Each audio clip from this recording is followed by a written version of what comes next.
Pelayo, Taboada qui a besoin d'un demi-centre qui gère la maîtrise et le rythme de l'attaque face à une défense, et ça c'est tout sauf une surprise, mais une défense 1-5 ordonnée par Patrice Canaillé, le premier but.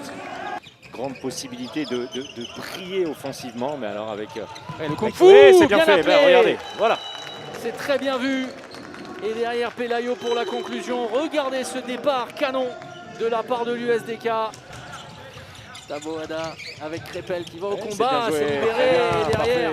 Parfait, remarquable une nouvelle fois, le vrai temps fort de la part de Crépel.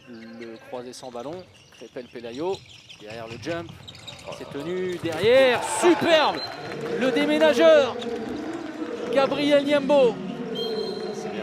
C'est bien servi de la part de Taboada. Tout le monde s'attendait à ce qu'il tente sa chance avec ce double appui. Un peu une marque de fabrique chez lui, et bien à l'intérieur. Beaucoup entraîné pendant la trêve. Ici à la baguette sur le Diago, le croisé avec Valentin Porte. C'est bien joué, Kylian Vilmino. Superbe action.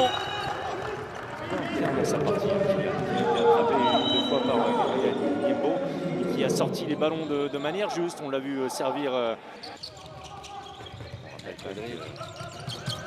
Ballon gratté par Chogre Brazé justement. En relais, Melvin Richardson avec Truchanovicius, l'opportunité de revenir à une longueur, à 5 minutes du terme. Accélération de Truchanovicius. Et dans l'intervalle, Melvin Richardson.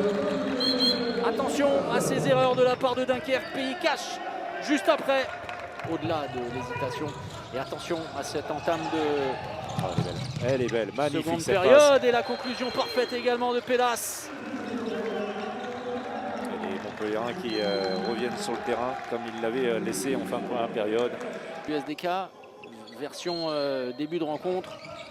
Il faut prendre le tir. Oh, le coup de canon de Kylian Vilmino à 11 mètres en appui. Le tir foudroyant du demi-centre de Montpellier. Beaucoup de il est passé. mouvement et derrière très fort, bien en jambes, juste dans le jeu. Dans le changement de rythme, dans le duel, c'est monstrueux, remarquable là aussi.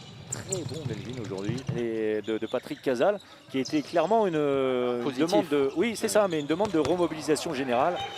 C'est un festival. Melvin Richardson est immense là dans cette rencontre. Ulter a retrouvé le niveau qui était le sien, mais alors depuis le début de la saison, il est incroyable. Vraiment. C'est bien Martinez pour Tossin, le but de Tossin face à Marine Chego, premier poteau. Ça aussi, ce sont des moments importants dans une construction de carrière pour des jeunes joueurs qui intègrent au fur et à mesure l'équipe première. Cette dernière opportunité.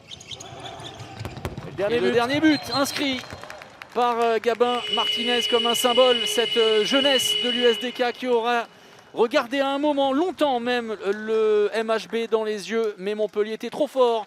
Succès 34-28 de Montpellier. Ouais, c'est vrai qu'on a tenté une petite défense, qu'on n'a pas eu le temps de trop bosser à l'entraînement. On pensait que c'était bien, la preuve que non, on a été pris de court, on n'a peut-être pas mis l'intensité qu'il fallait non plus, puis surtout Dunkerque a bien attaqué, donc on a été mis en difficulté. Heureusement que notre défense 0-6 a été mieux, on savait qu'avec le match qu'ils ont joué, leur problème de Covid, il manquait peut-être un peu de rythme. On a voulu les emmener dans un match un peu, en défendant un peu vraiment compact et en étant un peu plus dur. Ils ont été en difficulté, donc on s'est relancé, on a repris confiance et après on a pu faire le trou. Donc ça reste un match maîtrisé parce qu'ici c'est toujours compliqué de s'imposer largement. Ouais, clairement, on a essayé de garder le rythme qu'on avait pris contre Chambé. On avait installé un rythme contre Chambé qui nous a permis d'aller chercher un bon point. On a vécu des semaines difficiles là ces derniers temps. Voilà, nous aussi on s'est dit dans le vestiaire, techniquement on sait que Montpellier ça va être au-dessus de nous. Maintenant il n'y a que notre cœur et ce qu'on a entre les jambes qui nous permettra d'aller chercher quelque chose. On l'a espéré, après on a vu 20 bonnes minutes. Maintenant on savait aussi au fond de nous que ça allait être compliqué de tenir cette équipe pendant 60 minutes. On travaille pour la semaine prochaine, on a 2 matchs importants. On espère d'ici là récupérer quelques cadres la semaine prochaine pour la réception de Toulouse et le déplacement à Saint-Raphaël. Et on espère qu'on aura de meilleurs jours, mais franchement je suis content de ce qu'on a affiché sur ces 2 jours-là en tout cas.